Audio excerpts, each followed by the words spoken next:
Hi, welcome to this video about how to improve your photography of garden birds.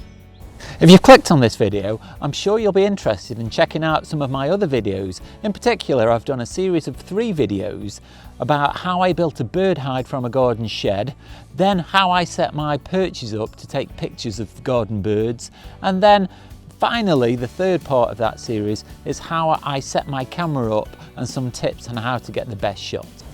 In this video, I'm specifically going to talk more about the creative process, how to improve the look of your photographs, thinking about composition, thinking about not including anything that's unwanted in your photographs, and just make your pictures stand out from the rest. Quite often when people are getting pictures of birds, it might be a first sighting, so it's really important to record the shot, but what happens is people get a little bit carried away with taking the picture of the bird and then don't think particularly about how that shot looks pictorially. Another common thing that happens is people take pictures of garden birds on the feeders and you get this kind of shot. Now, whereas it's a good way of recording the birds that visit your garden, again, it doesn't make for a very visually attractive picture.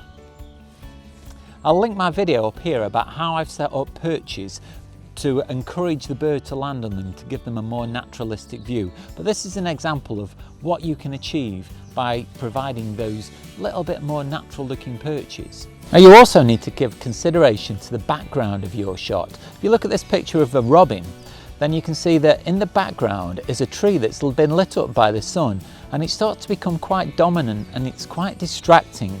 Now consider this next one that doesn't have that tree in the background. All of a sudden your eye is just drawn towards a robin, and it was quite easy to achieve this. All I did is move the camera slightly over, literally only about 5 or 6 centimeters, but it moved the background out of the way and gave me a clean shot.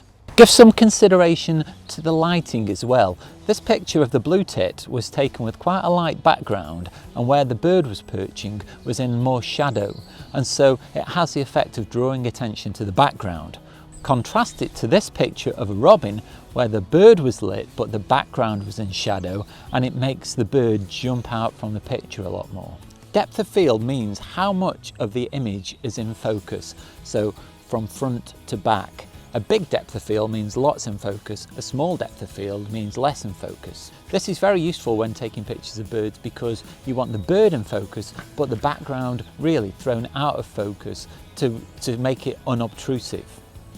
But a word of warning when trying to throw the background out of focus, what can sometimes happen is your depth of field is so shallow that the head of the bird can be in focus, but the tail of the bird can be out of focus. So a tip to prevent this is to try and take your birds more in profile, and that allows the head and the tail to be in focus at the same time.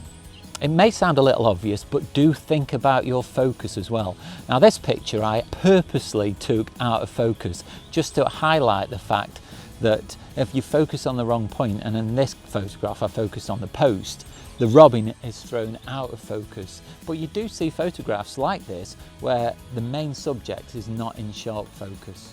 Think about the pose that the bird is producing for the photograph. Quite often you need to take lots of different shots because you can't make them pose in the way you want them to. So if you take quite a few shots while they're on the perch, then choose the one that shows them off the best. This particular one of a robin is in a good pose, but it's facing away from the camera. This picture of a woodpecker is slightly hidden behind a tree, so it's not really showing the bird off to its fullest potential. So when thinking about poses, I tend to find that a profile shot actually does show the bird off very well. Sometimes slightly more looking towards the camera can work, but this picture of a jay here makes my point quite nicely. Much better than this one, where the bird is turning away and is not showing off as well.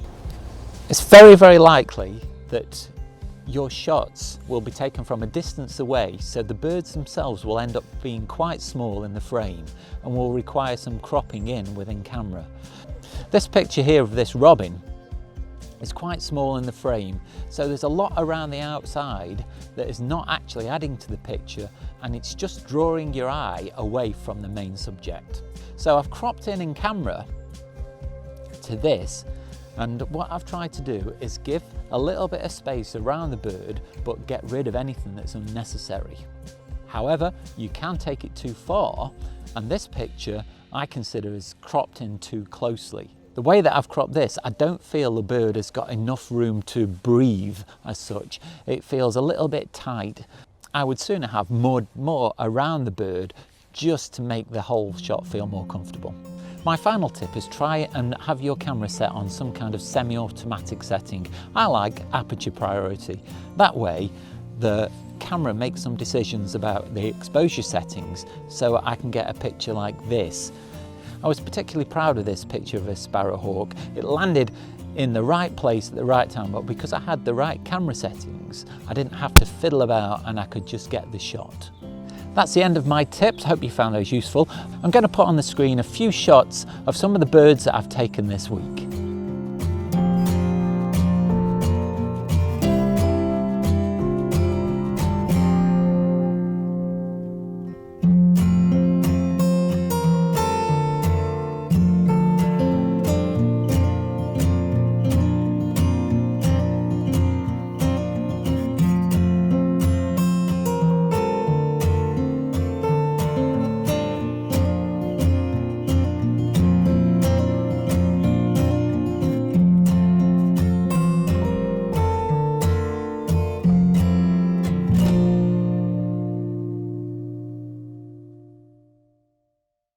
I hope you've found those tips useful and have enjoyed looking at those photographs. If you have, please do like and subscribe, and if you have any questions about anything that I've brought up in this video, leave them below in the comments.